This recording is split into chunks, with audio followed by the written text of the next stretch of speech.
ఈ ప్రపంచంలోనే పెద్ద డోనర్ ఎవరో తెలుసా? టాటా అనుకుంటున్నారా?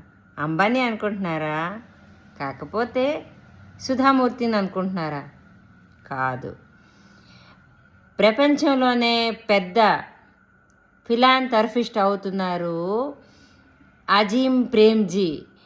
2.49 లక్షల కోట్ల రూపాయలు పేదవాళ్ళకి డొనేట్ చేశారు. చాలా మంచి వర్క్. అతని గురించి మాట్లాడుకుంటేనే సగం పుణ్యం వస్తుందేమో. మాట్లాడుకుందాం. అతను మన ఇండియనే. ఇండియాలో పెద్ద డోనర్, ప్రపంచంలో కూడా పెద్ద ఫిలాంథర్ఫిస్ట్. ఎవరు తెలుసా? అజీం ప్రేమ్జీ. ఎంత ఇచ్చారు? 2.49 లక్షల కోట్లు ఇచ్చారు పేదవాళ్ళ గురించి.